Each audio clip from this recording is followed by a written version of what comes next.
और राम राज्य की जिस परिकल्पना की मैं बात करता हूं, परीक्षित के राज्य में निःशुल्क उत्तम शिक्षा, निःशुल्क उत्तम चिकित्सा, निःशुल्क अविलंब न्याय, ये अपने देश में ही क्यों नहीं कर लेते? क्यों नहीं बना लेते? अपना जिला बना लो, अपना राज्य बना लो।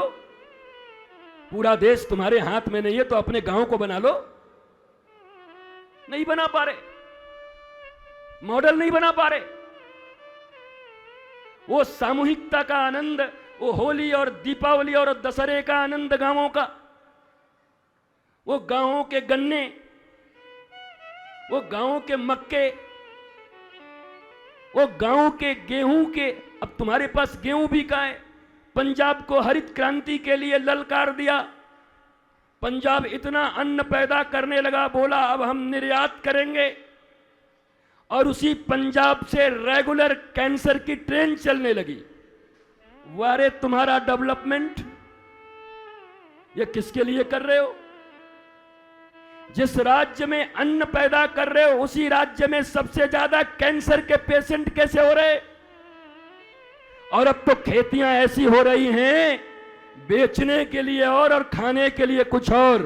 तो मैं ये पूछता हूं कि मानवता है कि नहीं तुम्हारे भीतर में? आखिर बेच रहे हो तो किसके लिए बेच रहे हो? वो भी तो कोई मनुष्य ही खाएगा ना। तो जहर पैदा करके क्यों बेच रहे हो? हम तो ऑर्गेनिक खाते महाराज जी, और दूसरे को जहर खिलवाते हो। इंसान हो तुम, मनुष्य हो, ये मनुष्यता है। अपने लिए ऑर्गेनिक और लोगों के लिए जहर, पेस्टिसाइड्स।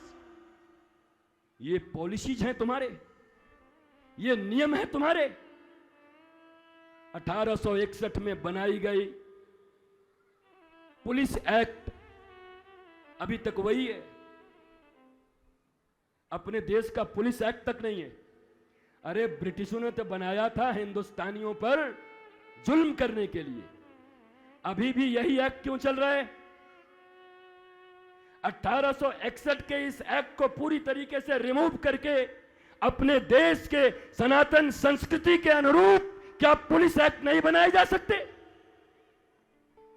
कमाल है, कमाल का देश है ये।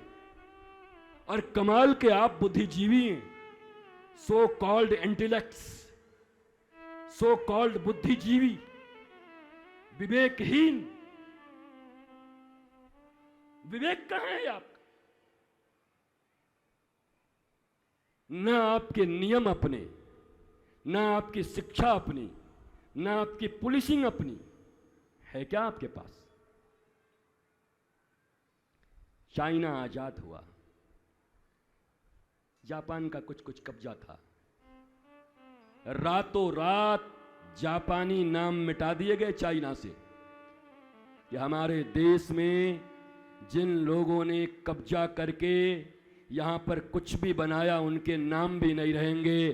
तुम्हारे देश को 75 और 77 साल हो गए, लेकिन आज तक तुम अपने देशवासियों के नाम पर सड़कें और बिल्डिंगें भी नहीं रख पा रहे हो। अरे मैं कहता हूं अपने देशवासियों के नाम पर रखो, रखो अपने सड़कों का नाम दशरथ मांझी के नाम पर। जिस एक दशरथ मांझी ने अकेले पहाड़ को काटकर पूरे गांव के लिए रास्ता बना दिया था, क्या वो दशरथ मांझी के नाम पर बिल्डिंगें नहीं होनी चाहिए? तुम्हारे पास अपने लोग नहीं है? एपीजे अब्दुल कलाम आजाद के नाम पर बनाओ, मिसाइल मैन के नाम पर बनाओ, अब्दुल हमीद के नाम पर बनाओ,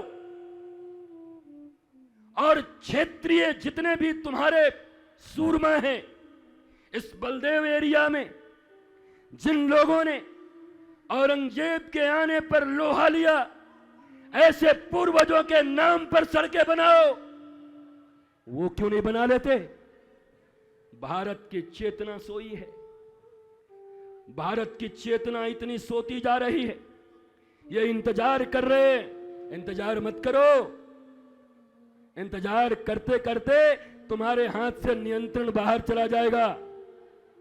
अगर समय है अपने देश की प्रतिष्ठा, मैं किसी हिंदू मुस्लिम की बात नहीं किया, मैंने किसी हिंदू मुस्लिम ईसाई की बात इस मंच से नहीं की, व्यासपीठ से। मैंने ये कहा, भारत राष्ट्र के प्रति जिनके मन में राष्ट्रीयता भरी है, एपीजे अब्दुल कलाम आजाद, और टैंक से पाकिस्तान से लड़ने वाले वीर अब्दुल हमीद भी हमारे लिए उतने ही ग्राह्य हैं जितने चंद्रशेखर आजाद और जितने भगत सिंह ग्राह्य हैं। हम कहां भेदभाव कर रहे हैं? हम भेदभाव नहीं कर रहे। क्यों नहीं नियम बना देते? नहीं, सांप्रदायिक हैं हम।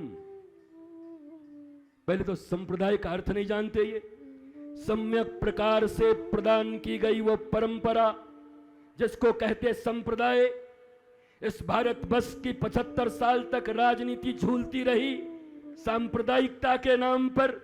जवाब देने वाले लोग नहीं है। अपने पूर्वजों के द्वारा प्राप्त किए गए, अपने पूर्वजों से प्राप्त किए गए विचार, आचार, संस्कृति को ही संप्रदाय कहते हैं। सम्यक प्रकार से प्रदान करने की विधि को संप्रदाय कहते हैं। तो गर्व से कहो हम सांप्रदायिक हैं। बोलो हम सांप्रदायिक हैं। नारायण ने दिया ब्रह्मा को, ब्रह्मा ने दिया नारद को, नारद ने दिया व्यास को, व्यास ने दिया, आपका बहुत मन था सुनने को, सूत को, सूत ने सौनक को, और सौनक से होते हुए विभिन्न ऋषि महर्षि, यहां से चलती परंपरा, और आज वही परंपरा चलती हुई बलदेव जी के इस प्रांगण में व्यासपीठ से उन्हीं ऋषियों के संप्रदाय के द्वारा यह भागवत की धारा बह रही है महाराज। तो गर्व से कहो हम सांप्रदायिक हैं। भारत की राजनीति डरती थी, संप्रदाय का जवाब नहीं दे पाते थे।